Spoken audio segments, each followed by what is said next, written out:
Apps 86, Persiapan dan Rencana. Tuan Muda Jian, apakah Anda yakin? Tidak ada pilihan lain, biarkan saja ketua Ya mengetahui identitasku, lagian cepat atau lambat dia juga akan mengetahuinya. Jian Chen membutuhkan identitas yang kuat agar Jian Ya tidak memandangnya seperti anak remaja. Pada dasarnya Jian Chen menganggap ketua klannya itu sebagai gadis muda di bawahnya, bagaimanapun umur Jian Chen sekarang jika dijumlahkan dengan kehidupan lalu berusia 33 tahun. Besok aku dan ketua Ya punya janjian untuk bertemu di sini, membicarakan kerjasama asosiasi dengan klan Jian ke depannya. Bagaimana kalau Tuan Muda ikut juga? Jian Chen mengangguk, rencana terbaik adalah rencana yang dikerjakan secepatnya. Keesokan harinya Jian Chen kembali ke asosiasi saat hari masih pagi. Di depan pintu toko asosiasi sudah ada dua gadis pelayan yang sudah berdiri dan menyambutnya. Tuan Muda, Anda sungguh rapi memakai pakaian itu. Kedua gadis itu membungkuk hormat, keduanya sudah mengetahui Jian Chen adalah sosok amat penting di asosiasi. Melihatnya masih muda, gadis itu mencoba menarik perhatian Jian Chen. Terima kasih, kalian sangat bersemangat hari ini. Jian Chen tersenyum, dia tentu menyadari niat gadis itu. Di mana Kak Miu sekarang? Beliau sudah menunggu Tuan Muda, mari masuk biar kami yang antar. Jian Chen tersenyum canggung, seumur hidupnya ia belum pernah dikelilingi gadis seperti ini. Jian Chen menggaruk kepala yang tidak gatal sebelum ikut bersama kedua gadis itu. Miu Lin seperti biasa sudah bersiap di meja bundarnya dengan memakai gaun yang indah dan terkesan mahal. Selama di klan Jian, Miu Lin menginap di kediaman toko asosiasi. Jian Chen ikut duduk berhadapan dengan Miu Lin sedangkan kedua gadis tadi langsung berpamitan pergi. Tuan Muda Jian, Anda tidak berniat mencari gadis lain setelah menerima perasaan dari Meyer bukan? Miu Lin bisa merasakan kedua gadis pelayan tadi mencoba menarik perhatian Jian Chen. Jian Chen batuk pelan, ia memilih pura-pura tidak mendengar perkataan Miu Lin. Apa ketua Ya masih belum tiba? Miu Lin tertawa kecil saat Jian Chen berusaha merubah topik pembicaraan. Sepertinya Tuan Muda Jian ini masih belum jatuh hati pada Meyer, ya memang seharusnya demikian mengingat usia mereka yang. Miu Lin menggeleng pelan tidak meneruskan pikirannya, menurutnya Jian Chen seharusnya jatuh hati pada kecantikan Mei Li tak terkira. Di usianya yang remaja biasanya anak muda selalu memandang fisik ke lawan jenis, berbeda dengan orang dewasa yang memikirkan faktor lain saat memilih pasangan. Kenyataannya Jian Chen selalu berpikir dewasa bahkan ketika Miu Lin berhadapan dengannya ia serasa di bawah umur Jian Chen. Cener Anda juga di sini. Jian Ya tak lama kemudian memasuki ruangan, terkejut melihat Jian Chen bersama Miu Lin. Jian Chen mengangguk sebelum memberikan hormatnya, begitu juga dengan Miu Lin setelahnya. Jian Ya datang dengan memakai gaun yang serba putih, wajah dan kulitnya yang seputih salju membuat penampilannya terlihat indah dan suci. Kecantikan paras Jian Ya hampir menyamai tingkat kecantikan Mei Li, hanya saja Jian Ya terkesan berwibawa serta berharisma. Jian Ya kemudian ikut duduk, dia bertanya-tanya hubungan Jian Chen dan Miu Lin. Miu Lin batuk pelan. Aku akan menjelaskan ini di sini dan kebetulan ada hal yang ingin aku ceritakan padamu soal klan Jian, ketua Ya. Sepertinya kita undur dulu percakapan kerja sama asosiasi dengan klanmu. Alis Jian Ya terangkat, sedikit tidak mengerti. Bukankah alasan dirinya ke sini untuk membicarakan kerja sama itu? Miu Lin dan Jian Chen saling pandang sesaat sebelum akhirnya Miu Lin menyampaikan segalanya pada Jian Ya agar gadis itu mengerti. Ruangan itu lengang beberapa saat, kesunyian menyelimuti ketiganya terutama Jian Ya, gadis itu dipenuhi banyak pikiran dan keterkejutan. Dia memandang Jian Chen dengan tatapan berbeda, sedikit tidak menyangka dari sorot matanya. Miu Lin sudah menceritakan semuanya dari identitas Jian Chen di asosiasi klan Miu yang memiliki 5% saham, termasuk juga dengan pembuatan pilnya yang hebat serta tidak lupa menceritakan masalah klan Jian. Jadi, Chener pemilik saham asosiasi di klan Miu dan pil-pil yang berkhasiat tinggi selama ini adalah buatannya. Jian Chen tersenyum canggung, aku tidak berniat menutupi ini ketua. Jian Ya sudah cukup terkejut dengan kemampuan Jian Chen saat di gua perampok itu, belum lagi pemuda di depannya telah membunuh banyak perampok di dalamnya. Jika itu dilakukan orang jahat maka mungkin ia masih bisa memaklumi, namun dengan anak remaja melakukannya itu cukup sulit diterima oleh akal. Jian Chen terlalu haus darah menurut Jian Ya. Keterkejutan nyatanya tidak berhenti di sana apalagi setelah mendengar cerita dari Miu Lin. Rasa-rasanya Jian Chen bukanlah anak remaja biasa apalagi membuat klan besar seperti klan Miu dan klan Niu ingin membantunya. Tentang tambang emas, Jian Ya sudah mengira menemukannya bukan kabar yang baik, hanya saja dia tidak menduga gara-gara itu klannya dalam bahaya. Jian Ya harus mendiskusikan ini pada tetua lainnya, peperangan tak bisa dihindari, mereka harus melawan. Sedikit kelegaan, klan Jian tidak menghadapi organisasi itu sendiri melainkan dengan bantuan dua klan besar. Jian Ya memandang Jian Chen dengan perasaan yang berbeda. Chener, terima kasih, atas jasamu klan kita masih bisa diselamatkan, jika saja aku tidak mengetahui penyerangan ini maka klan Jian mungkin akan dalam bahaya. Ketua tidak perlu sungkan, aku hanya melakukan kewajibanku untuk melindungi tanah air serta keluargaku.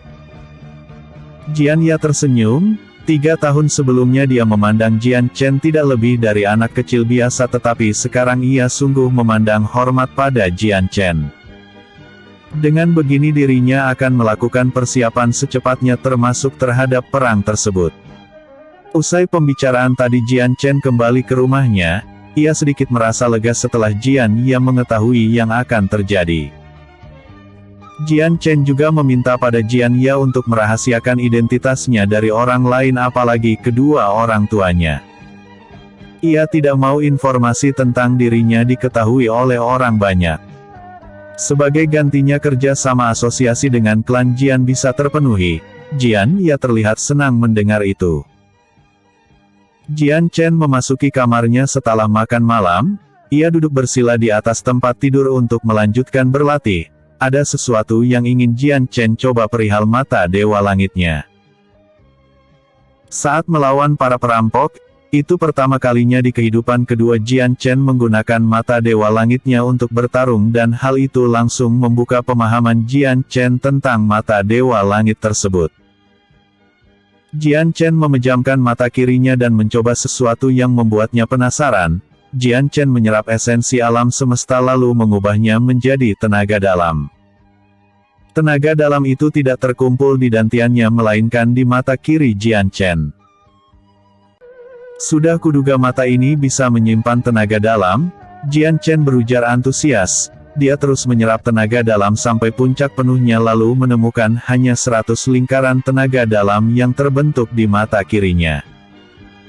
Jian Chen menduga mata dewa langit hanya bisa menyimpan tenaga dalam 20% dari lingkaran tenaga dalam di dantiannya. Ini berarti jika di dantian Jian Chen sekarang 500 lingkaran ditambah 100 lingkaran dari mata langitnya maka jumlahnya 600 lingkaran yang bisa ditampung dirinya. Jian Chen juga bisa mengalirkan tenaga dalam di mata langitnya ke seluruh tubuhnya seperti biasa. Mata dewa langit ini benar-benar punya banyak kemampuan rahasia. Jian Chen semakin penasaran dengan kemampuan lain dari mata dewa langit. Benar kata gurunya, teknik mata ini bukanlah teknik mata sembarangan. Eps 87, Dewa Cahaya Emas. Jian Chen berada di klan Jian sebenarnya tidak lama, hanya 2 minggu sebelum akhirnya balik ke akademi. Selama itu juga Jian Chen menghabiskan waktunya bersama keluarga di siang hari dan ketika malam ia menggunakannya untuk berkultivasi. 2 minggu berlalu yang begitu singkat, Jian Chen dan murid akademi lainnya akhirnya bersiap untuk kembali ke akademi. Orang tua Jian Chen menemani di akhir sama dengan orang tua murid lainnya. Jian Ran mengecup kening Jian Chen sedangkan Jian Wu tersenyum sambil mengelus pucuk kepala anaknya. Keduanya hanya memberi pesan agar Jian Chen menjadi murid yang baik di sana. Ibu, ayah, aku akan melindungi kalian dan desa kita. Selama ada aku tak akan kubiarkan siapapun menghancurkannya. Jian Chen mendapatkan motivasi tambahan mengingat ibunya kini tengah mengandung. Dengan menaiki elang emas Jian Ya, Jian Chen dan murid akademi lainnya kembali melesat ke akademi.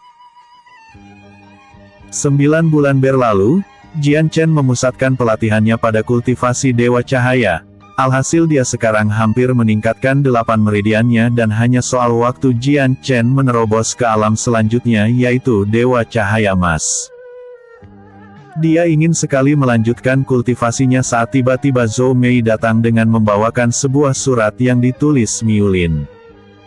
Dalam surat tersebut tertulis kalau Jian Ran telah melahirkan seorang bayi wanita. Kebahagiaan terpancar jelas di wajah Jian Chen saat membaca surat tersebut, bahkan air mata keluar dari sudut matanya. Meski dirinya tidak di sana, Jian Chen bisa membayangkan wajah kebahagiaan kedua orang tuanya. Belakangan Jian Chen mengetahui nama adiknya itu bernama Jian Rou. Dirinya jadi penasaran ingin segera bertemu adiknya itu andai saja sekarang dia tidak melakukan pelatihan tertutup. Jian Chen bisa saja bertemu orang tuanya saat hari melahirkan lewat bantuan asosiasi tetapi ia sadar ada prioritas yang penting yaitu meningkat kultivasinya secepatnya. Tuan muda, makan malam sudah siap. Suara Zhou Mei yang mengetuk pintu memecah keheningan di kamar Jian Chen. Zhou Mei telah diberi pesan oleh majikannya untuk tidak mengetuk kamar Jian Chen saat pelatihan tertutupnya berlangsung kecuali di jam makan atau ada sesuatu yang penting untuk disampaikan. Jian Chen membuka pintu kamarnya dengan tubuh bertelanjang dada, mengatakan dia akan ke sana. Wajah Zhou Mei memerah seketika sambil berusaha menunduk, perhatiannya tertuju pada tubuh Jian Chen yang terbentuk dengan sempurna. Dadanya bidang serta berotot keras membuat pemuda itu terlihat gagah dan mengagumkan. Kau tidak apa-apa. Jian Chen memegang tangan Zhou Mei yang terlihat gugup dan gemetaran. Aku tidak apa-apa, Tuan muda, permisi aku harus pergi dulu. Zhou Mei buru-buru berpamitan, tidak bisakah majikannya itu mengerti bagaimana malunya dirinya. Jian Chen memperhatikan gelagat Zhou Mei dengan tanda tanya, tidak mengerti kenapa gadis itu bertingkah aneh.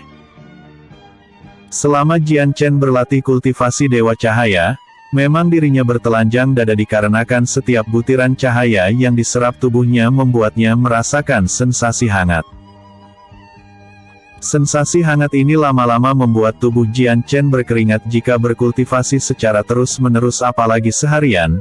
Jubah yang dipakainya seringkali basah oleh keringat sebab itulah Jian Chen membuka bagian atas pakaiannya. Jian Chen langsung pergi ke dapur setelah menggunakan jubahnya, di sana Zhou Mei telah memasak berbagai hidangan untuknya. Silahkan Tuan muda, Zhou Mei berdiri di samping meja makan, wajahnya sudah kembali semula, tidak memerah atau gugup seperti sebelumnya. Anda memasak banyak makanan laut lagi. Jian Chen tersenyum canggung. Apakah Tuan muda sudah bosan? Kalau begitu aku akan memasak lagi yang lain. Tidak, bukan begitu maksudku.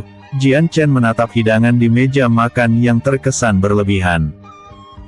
Kau bantu aku habiskan ini, aku tak akan habis memakannya sendiri. Tapi Tuan muda, aku... Tidak apa, anggap saja ini perintahku. Bukankah kau belum makan malam ini? Zhou Mei tidak mengangguk ataupun menggeleng, sebagai pelayan dia memang akan mulai makan setelah majikannya selesai.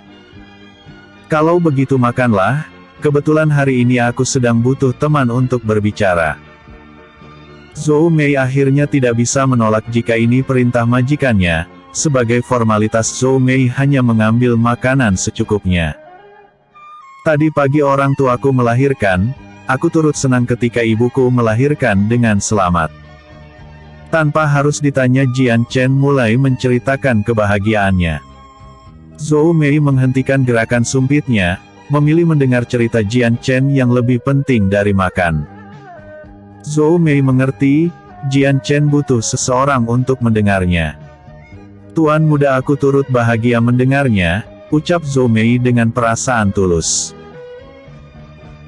Jian Chen mengangguk, tapi ia juga tahu bahwa kebahagiaan ini hanya sementara. Beberapa bulan lagi ada situasi yang berat di klan Jian, mempertaruhkan kedamaian klan serta keluarganya. Memikirkan itu Jian Chen tidak berminat untuk bercerita lagi, ia menghabiskan makan malamnya lalu pergi ke kamar untuk berkultivasi. Zhou Mei melihat punggung majikannya dengan sedikit tidak mengerti, beberapa bulan ini bisa dibilang majikannya itu menghabiskan waktunya di kamar. Setiap kali Jian Chen keluar, wajahnya selalu diikuti rasa gelisah seolah ada ketakutan. Zhou Mei memang tidak memahami dan mungkin tak akan memahami perasaan Jian Chen. Pikiran Jian Chen masih diikuti rasa cemas terhadap penyerangan klan Jian yang kian semakin dekat, masalahnya ia tidak mengetahui seberapa besar kekuatan di pihak lawannya. Yang pasti kekuatan dan skala mereka jauh lebih kuat dibanding kudeta Niu Zuan beberapa bulan lalu. Jian Chen hanya berharap di antara lawannya itu tidak ada pendekar yang berada di ranah alam langit. Jian Chen kembali duduk bersila dan menyerap cahaya di sekelilingnya ke meridian terakhir, dia tak bisa menunda lagi waktu untuk menyelesaikan penerobosannya. Di awal malam hingga matahari akan terbit Jian Chen masih berkultivasi hingga saat cahaya matahari membasuh wajahnya, di tubuh Jian Chen tiba-tiba tercipta petir emas. Petir tersebut awalnya hanya secercah kilatan cahaya saja tetapi seiring berjalannya waktu petir emas itu semakin banyak dan kuat hingga menyambar sesuatu di sekitarnya. Petir yang sama menjadi lebih ganas membuat suara guntur yang keras. Petir itu mengelilingi tubuh Jian Chen dan membentuk sebuah pelindung, namun di luar pelindung tersebut, kamar Jian Chen menjadi hancur dan rusak. Zhou Mei tak lama datang setelah mendengar suara keras itu, alangkah terkejutnya saat gadis itu tiba dan menyaksikan fenomena di kamar majikannya. Dia bisa menyaksikan tubuh Jian Chen yang bersila sudah melayang di udara dengan terselimuti halilintar. Yang membuat Zhou Mei terkejut adalah ada salah satu dari halilintar itu yang membentuk kepala seekor naga berukuran pilar besar yang terbang di sekitar Jian Chen. Ruruar. Kepala naga petir itu meraung keras sebagai suara guntur yang membahana, tiba-tiba naga itu berbelok arah dan masuk ke tubuh Jian Chen sebelum akhirnya tubuhnya menghilang. Bersamaan dengan itu petir di sekitarnya meredup dan tubuh Jian Chen yang melayang turun perlahan. Jian Chen akhirnya membuka mata perlahan, raut wajahnya merasakan sedikit kesakitan walaupun bibirnya tersenyum bahagia. Jian Chen secara jelas telah menerobos ke alam selanjutnya yaitu Dewa Cahaya Emas, kekuatannya melonjak cukup kuat dan jika dirasakannya tidak ada yang bisa mengalahkan Jian Chen di ranah yang sama meski orang itu di ranah puncak alam kehidupan. Jian Chen terlalu puas merasakan kekuatan barunya itu sampai terlambat menyadari kondisi kamarnya. Ia bahkan hampir tidak mengenali tempat itu. Di mana aku?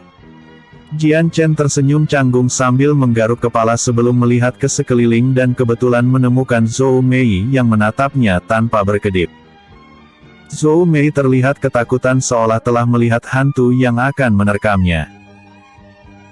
Tangan besi merupakan salah satu dari 4 tetua dari organisasi Merpati Merah. Semenjak ia bertemu dengan seorang bocah yang membuat rencana organisasinya gagal, ia hampir kehilangan posisinya. Kini organisasi Merpati Merah menjadi buronan setelah klan yang memimpin Provinsi Naga Petir. Klan Chu menunjuk organisasinya sebagai musuh yang harus dihancurkan karena telah berani menyusup ke wilayah ibu kota. Jika bukan karena terobosan kerana alam bumi beberapa bulan ini, mungkin ia sudah diturunkan menjadi tetua. Dengan terobosannya juga tangan besi kini jadi tetua terkuat dari 4 tetua lainnya. Sudah kuduga kau memang berbakat dibanding ketiga saudaramu. Pria sepuh yang mempunyai jenggot putih mengelus dagunya melihat keberhasilan terobosan tangan besi. Ketua, ini semua berkatmu. Jika ketua tidak memberikan sumber daya yang cukup untukku, mungkin sekarang aku masih berada di alam kehidupan. Itu bukan masalah yang besar, kau memang layak mendapatkannya asal jangan lakukan lagi kesalahan seperti rencana sebelumnya di kota Qianshan. Siap ketua, aku tidak akan ceroboh lagi. Pria sepuh yang berhadapan dengan tangan besi bernama Hong Gao sekaligus pemimpin dari organisasi Merpati Merah. Hong Gao memiliki kekuatan di ranah alam hampa, menjadikannya organisasi Merpati Merah sebagai salah satu organisasi besar yang ada di Provinsi Naga Petir.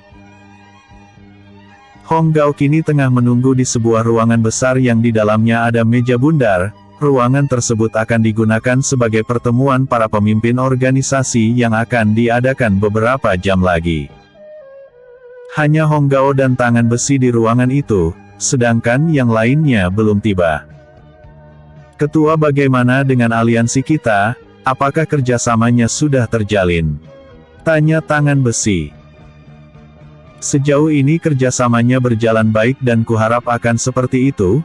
Hong Gao menghela nafas panjang. Hanya saja di kasus pertemuan sekarang ada beberapa masalah yang akan kita diskusikan hari ini. Masalah? Maksud ketua penyerangan terhadap klan Jian dan tambang emas itu? Iya, mereka meminta organisasi kita untuk... Hong Gao ingin menyelesaikan ucapannya saat tiba-tiba ada 2 orang masuk ke ruangan pertemuan. Salah satunya adalah seorang wanita muda yang cantik berusia 20-an ditemani pemuda ranah alam bumi di belakangnya. Wanita itu berpenampilan seksi sebagai seorang gadis dengan gaunnya yang tipis hingga menampilkan lekuk tubuhnya. Meski terlihat muda tetapi tidak ada yang tahu umur aslinya, terutama kekuatannya tidak beda jauh dengan Hong Gao yang sudah sepuh. Oh, kakak Hong sudah sampai rupanya. Gadis itu tersenyum manis sebelum akhirnya duduk, pemuda di belakangnya berdiri di sampingnya. Gadis itu kemudian menatap 2 kursi yang masih kosong. Di mana yang lain? Apa aku datang terlambat? Hong Gao membalas senyumannya. Tidak, Nona Xia, mereka hanya belum kesini. Hong Gao tidak meneruskan percakapan dengan tangan besi. Melihat tamu pentingnya mulai berdatangan, ia menyapa mereka dengan ramah. Wanita di depannya bernama Yue Xia, pemimpin dari organisasi jahat bernama Raja Tengkorak. Meski berpenampilan seperti wanita manis yang lemah, kekuatan gadis di depannya tidak berbeda jauh dengan seorang monster. Setidaknya kekuatan Yue Xia tidak beda jauh dengan Hong Gao. Tidak lama Yue Xia datang. 2 pemimpin yang diundang Hong Gao muncul bersama tangan kanannya masing-masing. Hong Gao menyambut hangat dan mempersilahkan keduanya untuk duduk. Hong Gao tersenyum pada pria berbadan kurus yang mempunyai kulit hitam tak jauh darinya duduk. Pria itu bernama Dong Su sekaligus pemimpin dari organisasi Kuil Hitam. Dong Su adalah pendekar terkuat di ruangan ini setelah Hong Gao. Dong Su disebut-sebut sebagai pendekar kilat karena kecepatannya yang tak tertandingi. Hong Gao kemudian menoleh pada pria satunya lagi.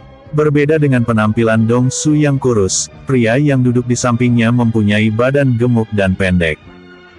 Namanya Gubu yang memimpin organisasi Bulu Agung. Organisasi Gubu merupakan organisasi yang memiliki jumlah anggota terbanyak dibanding organisasi lainnya. Kini di meja bundar tersebut sudah hadir keempat pemimpin organisasi dimulai dari Merpati Merah sebagai tuan rumah dari pertemuan ini, Raja Tengkorak, Kuil Hitam serta Bulu Agung. Keempat organisasi ini merupakan organisasi tersohor di Provinsi Naga Petir dan mereka semua merupakan organisasi besar yang dimusuhi oleh pemerintah provinsi maupun klan-klan. Andai pemerintah mengetahui di mana letak markas mereka masing-masing, sudah dari dulu mereka memburu keempat organisasi ini. Jadi Gao, bagaimana? Apakah Anda menerima kesepakatannya atau tidak?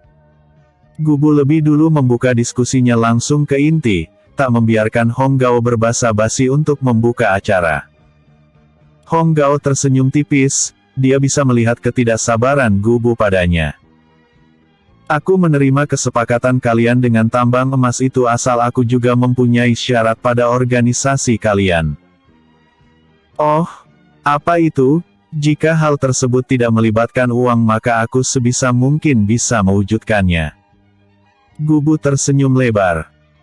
Kakak Bu, kenapa kau selalu melibatkan uang dalam setiap diskusi? Yue Xia menanggapinya dengan wajah cemberut. Nenek cantik, uang adalah transaksi segalanya, tanpa uang juga kita tak akan kesini. Kau berani menyebutku nenek? Yue Xia ingin bangkit dari kursinya dan menghajar Gubu, namun Dong Su menghentikan pertikaian mereka. Dengan satu hentakan tangan pada meja di depannya, kedua pemimpin itu langsung terdiam, bukan karena suara benturan meja tersebut yang membuat keduanya hening, melainkan mata Dong Su yang tiba-tiba menyala merah. Mata merah tersebut membuat tubuh Yue Xia dan Gubu tidak bisa digerakkan beberapa detik. Kalian berdua, diamlah. Dong Su memancarkan nafsu membunuh yang besar. Yue Xia mendengus sebelum membuang wajah sedangkan Gubu tertawa kecil menyaksikannya. Keduanya sepakat tidak berani membantah Dong Su yang lebih kuat dari mereka. Hong Gao tersenyum tipis melihat itu, meski organisasi mereka telah menjadi aliansi beberapa bulan yang lalu tetapi hubungan antar pemimpinnya tidak serta-merta menjadi akrab. Kasus sekarang adalah contohnya. Hong Gao berdiri dari kursinya. Saudara-saudari sekalian, aku sudah memikirkan kesepakatan yang kalian ajukan padaku perihal tambang emas yang dibagi secara merata. Aku menyetujuinya asalkan kalian memenuhi syaratku. Dari diskusi sebelumnya, Hong Gao sebagai organisasi yang menemukan tambang emas di klan Jian telah meminta ketiga organisasi besar di depannya saling bekerja sama. Hong Gao akan memberikan 20% hasil tambang emas itu kepada ketiga pemimpin organisasi tersebut andai mereka mau bekerja sama. Diskusi terjalin dan disepakati tetapi belakangan ini Gubu meminta hasil 25% bukan 20%. Awalnya Hong Gao sedikit keberatan karena seharusnya ia yang menemukannya mendapat lebih banyak saham tetapi setelah dipikir beberapa saat ia akhirnya menyetujuinya asal dengan syarat. Syarat itu Hong Gao ingin agar selain para pemimpin organisasi seperti Yue Xia, Dong Su dan Gubu ikut serta dalam penyerangan ke klan Jian. Dia juga mau pasukan anggota organisasi mereka ikut juga, setidaknya seperempat dari pasukan utuh organisasi ketiganya. Hal ini karena Hong Gao tidak mau anggotanya nanti banyak yang terbunuh, meski di posisi menyerang kehilangan nyawa pastilah terjadi dalam setiap pertempuran. 89. Kembali ke hutan. Permintaan Hong Gao terlihat sederhana tetapi bagi ketiga pemimpin itu terlihat sulit terutama Gubu yang memiliki banyak anggota di dalam organisasinya. Baik, aku menyetujui permintaanmu. Dong Su yang pertama kali buka suara setelah berpikir beberapa saat. Yue Xia memasang wajah cemberut mendengar itu, ia menoleh pada Hong Gao. Kakak Gao, tidak bisakah syaratnya lebih mudah? Nona Xia, jika aku mengerahkan semua pasukanku sendiri untuk melawan klan Jian bukankah itu tidak adil? Meski bisa menang mungkin aku akan memiliki banyak kerugian. Baiklah aku mengerti, aku akan menyetujuinya. Yue Xia mengembungkan pipinya sebal. Pandangan kini terarah pada Gubu, pria gemuk itu lebih lama menimang permintaan Hong Gao sebelum akhirnya menghela nafas. Sepertinya sulit bagiku menolak, baiklah aku menyetujuinya. Hong Gao mengangguk puas, jika demikian maka tidak keberatan ia membagi penghasilan tambang emas itu secara rata. Penyerangan pada klan Jian sudah mereka rencanakan dari diskusi dulu. Mereka berniat menyerang secara terbuka, menyerbu klan Jian secara langsung tanpa menyusup diam-diam atau sebagainya. Sebenarnya mereka tidak peduli dengan klan Jian dan penduduknya, tujuan mereka ke klan Jian karena tembang emas itu. Hong Gao yakin klan Jian tidak akan sukarela memberi tambang emasnya pada orang lain apalagi organisasi jahat sepertinya. Mereka lebih baik melawan sampai mati daripada menyerahkan secara sukarela, sedangkan bekerja sama dengan organisasi jahat dalam kelangsungan hidup mereka adalah sebuah kemustahilan, organisasi jahat jelas tidak akan menyukainya. Kekuatan klan Jian sendiri sudah mereka selidiki secara terperinci termasuk jagoan-jagoan terkuatnya. Yang mereka takuti bukan pemimpin klan Jian melainkan kakek dari Jian Ye yaitu Jian Mo yang berada di ranah alam hampa. Dikatan Jian Mo lebih kuat dari Hong Gao sekalipun sebab itulah ia membentuk aliansi ini. Jian Fengsa juga patut diperhitungkan sebagai ayah dari Jian Ye atau ketua klan Jian sebelumnya. Kekuatannya berada di puncak alam bumi dan para tetua merpati merah jelas tidak ada yang bisa mengalahkannya. Kini aliansi yang dibentuk Hong Gao berencana untuk melakukan penyerangan ini 3 bulan lagi, bagaimanapun mereka membutuhkan persiapan sebelum berperang. Jian Chen terkejut setelah mendengar cerita dari Zhou Mei yang melihat naga besar saat penerobosannya tadi. Jian Chen tidak mengerti karena setahunnya di kehidupan pertama dia tak merasakan fenomena itu ketika menerobos ke alam dewa cahaya selanjutnya. Jian Chen memang sudah curiga dari awal ada yang aneh dari kultivasi dewa cahaya di kehidupan kedua ini. Tuan muda, kira-kira pelatihan apa yang tadi Anda lakukan? Zhou Mei sudah mulai tenang sekarang, dia kini lebih penasaran dengan apa yang majikannya lakukan sebelumnya. Itu adalah salah satu teknik kultivasiku, kuharap kau menjaga ini dari orang lain. Zhou Mei mengangguk. Sebenarnya ia tidak terlalu mengerti tentang bela diri karena Zhou Mei bukan berasal dari dunia persilatan. Jian Chen kemudian memerintahkan Zhou Mei untuk menyewa jasa agar bisa memperbaiki kerusakan rumahnya sementara ia akan pergi terlebih dahulu. Tuan muda, apakah Anda akan ke akademi? Perkataan Zhou Mei membuat langkah Jian Chen terhenti, kalau dipikir-pikir ia sudah lama tidak ke sana. Jian Chen sekarang bisa dibilang masih murid akademi meski dirinya tidak pernah masuk. Akademi adalah tempat bebas di mana muridnya bisa belajar terlepas mereka masuk ataupun tidak selama mengikuti kegiatan belajar. Pada dasarnya selain Jian Chen, sudah banyak murid-murid yang jarang masuk. Biasanya mereka melakukan demikian karena 2 hal. Pertama berlatih teknik dan kedua karena berkultivasi seperti Jian Chen ini. Akademi sendiri tidak mewajibkan muridnya harus ikut dalam pembelajaran terus-menerus, karena tujuan utama di akademi seseorang harus berkembang secara individual. Tugas para pengurus akademi hanya membimbing, membantu dan menambah potensi setiap murid sebelum masuk dunia persilatan sesungguhnya. Seharusnya anak seusia Jian Chen memang menghabiskan waktunya untuk belajar di akademi tetapi karena di sana tidak ada yang harus dipelajari, Jian Chen memutuskan untuk bertambah kuat sendiri.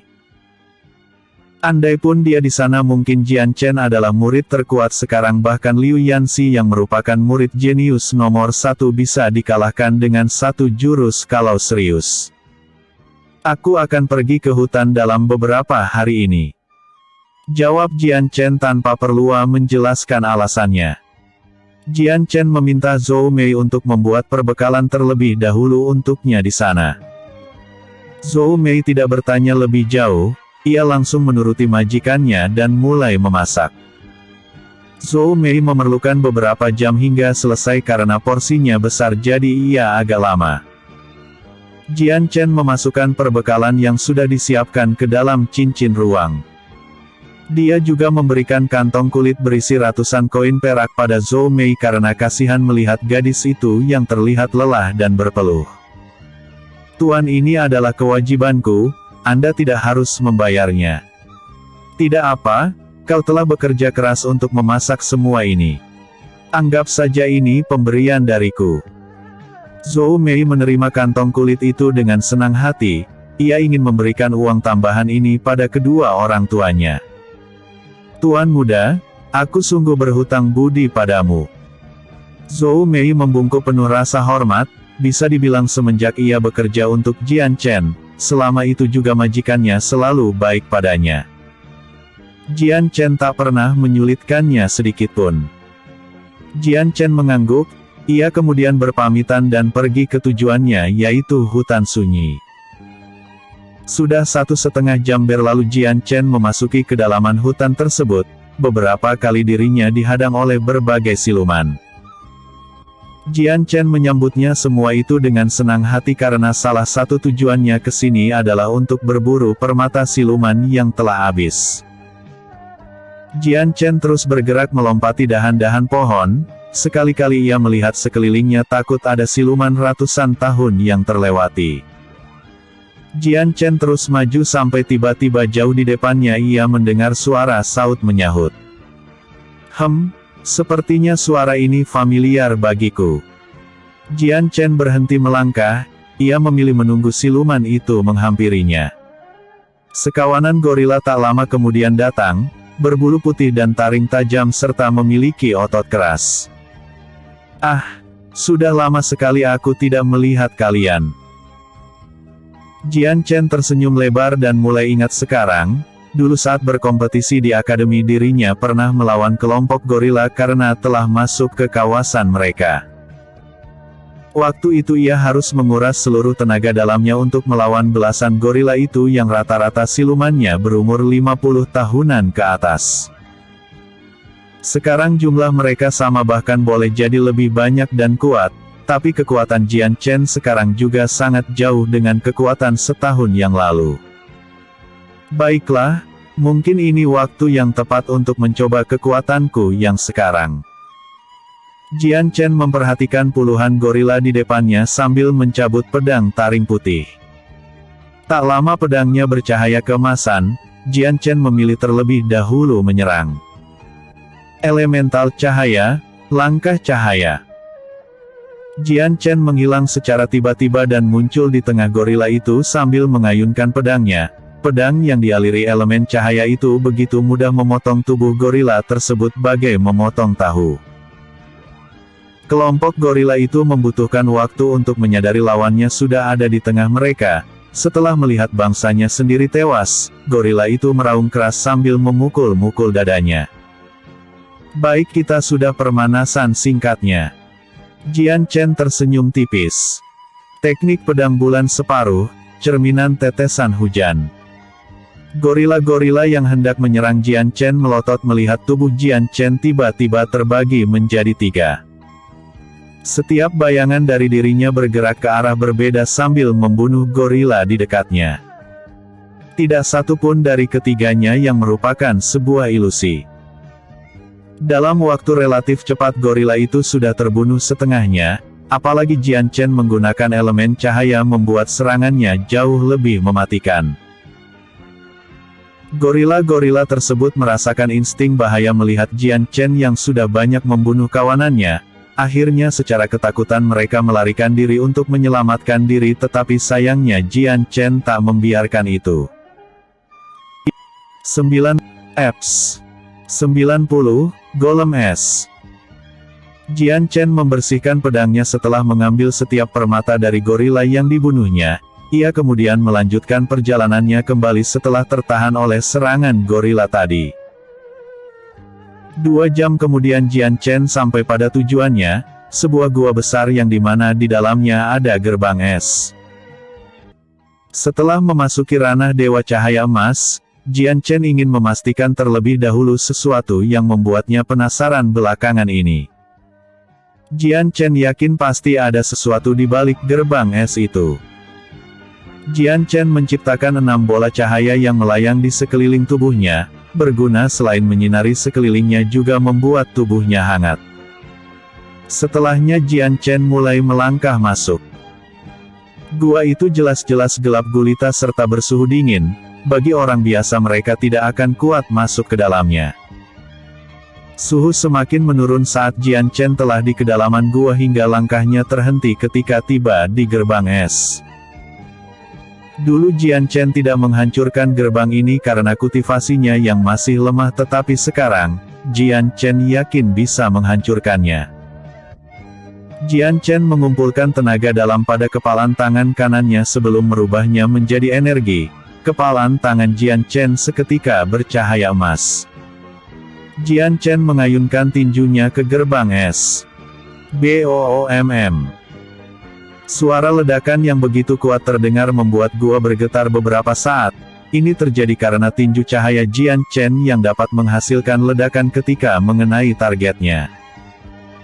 Jian Chen tersenyum puas saat akhirnya gerbang es itu jebol dan pintu gerbangnya terpental ke belakang.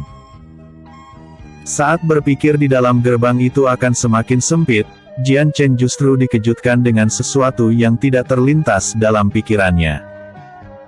Jian Chen menemukan sebuah bangunan besar di gua itu, bahkan bangunannya terlihat seperti istana es yang besar.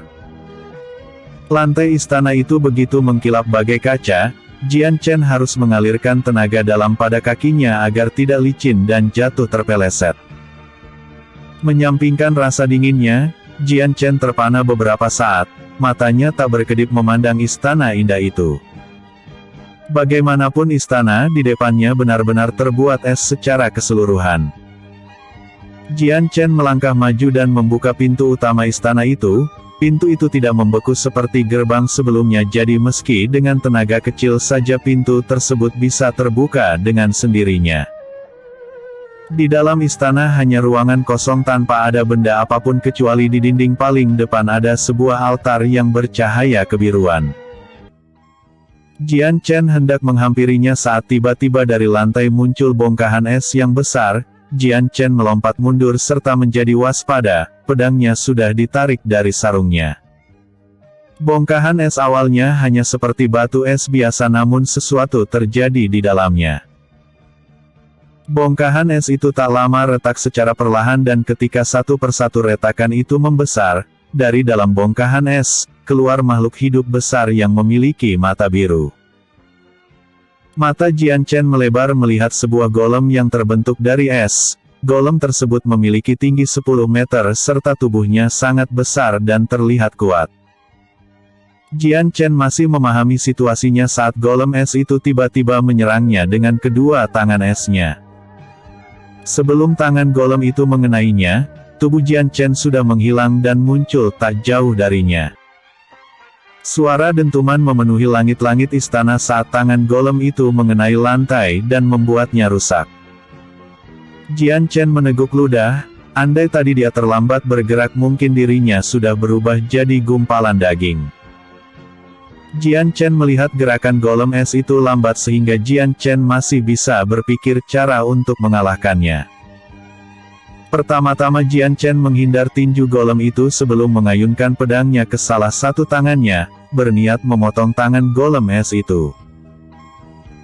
Kenyataan pahit dirasa Jian Chen ketika ayunan pedangnya seperti berbenturan dengan baja yang amat kuat. Jian Chen sudah melapisi pedangnya dengan tenaga dalam, tidak menyangka pedangnya tak dapat memotong golem itu. Jelas-jelas golem ini terbuat dari es, tapi kenapa kerasnya hampir sama dengan besi. Jian Chen tak patah semangat, dengan elemen cahaya di pedangnya dia mencoba kembali. Pedang cahaya Jian Chen berhasil menembus tubuh golem itu karena mengandung suhu panas, namun setelah memotong salah satu tangan golem itu hingga jatuh ke lantai, sesuatu yang unik tiba-tiba terjadi. Di sekitar tangan golem yang terpotong secara perlahan muncul kabut putih yang mengelilinginya. Kabut itu merupakan kabut bersuhu sangat dingin dan bisa membekukan siapa saja yang menyentuhnya. Ketika kabut itu menghilang, tangan golem yang sebelumnya telah terpotong sudah utuh kembali. Mata Jian Chen melotot, sama sekali tidak menduga golem yang terbuat dari batu es itu bisa beregenerasi dengan cepat.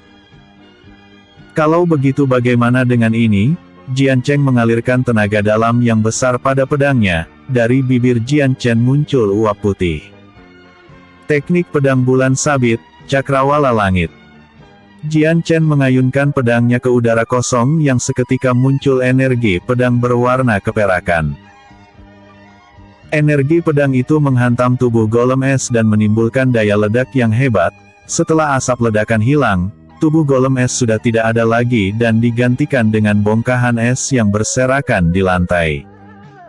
Jian Chen bernafas lega. Meski beregenesi namun ketika tubuhnya hancur berkeping-keping seperti itu tidak mungkin golemnya hidup lagi. Setidaknya itu yang dipikirkan Jian Chen namun dia jelas meremehkan golem es tersebut.